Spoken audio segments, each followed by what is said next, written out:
జయ హో అమరావతి, సాహో చంద్రన్న. ఆంధ్రుల కళ నిజమవుతోంది.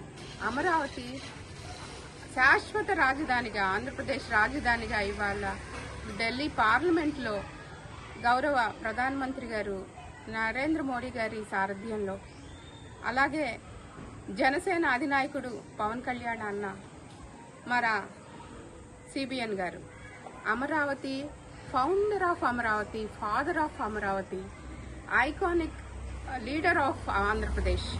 ఎంత చక్కగా రాజకీయాలు చేయటం అంటే ఏంటో అనుకున్నాం, కానీ రాజకీయాల్ని పాజిటివ్గా అభివృద్ధి మార్గంలో ఆంధ్రప్రదేశ్ గర్వించేదగ్గ, ప్రపంచం అంతా ఆంధ్రప్రదేశ్ వైపు చూసే విధంగా ఎంత చక్కగా ఆంధ్రప్రదేశ్ రాజధానిని అమరావతిగా తీర్చిదిద్దారు. ఎన్నో కష్ట నష్టాలు కోర్చారు, ఎన్ని బాధలు పడ్డారు.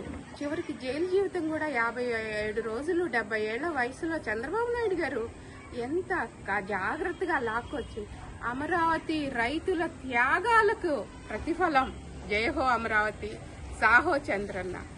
అమరావతి రాజధాని కావాలని, ఆంధ్రప్రదేశ్ని అభివృద్ధి మార్గంలో నడిపించాలని మేమందరం ఎన్ని రోజులు కలలుగని మహిళలు, అమరావతి ప్రాంతంలో రాజధాని రైతులు ఎన్ని రోజులు కష్టపడి ఉద్యమాలు చేసి, పాదయాత్రలు చేసి, పోలీసుల చేత ఎంతో ఘోరంగా అవమానించబడి ప్రతి మహిళ రైతు ఆంధ్రప్రదేశ్ అమరావతి అభివృద్ధి కావాలని శ్వాసగా, ధ్యాసగా, ఉద్యమంగా పోరాడి విప్లవాత్మకంగా ఈ తెలుగుదేశం కూటమి ప్రభుత్వాన్ని, తెలుగుదేశం పార్టీ, జనసేన, బీజేపీ ప్రభుత్వాన్ని గెలిపించుకుంది. ఈ కారణం కోసమే అమరావతి శాశ్వత రాజధాని ఆంధ్రప్రదేశ్కి. దాన్ని అభివృద్ధికి మనందరం ముందుండాలి. ఇంకొకసారి ఏ సైకో వచ్చినా అమరావతిని కదిలించలేరు. శాశ్వత రాజధాని ఆంధ్రప్రదేశ్కి అమరావతి.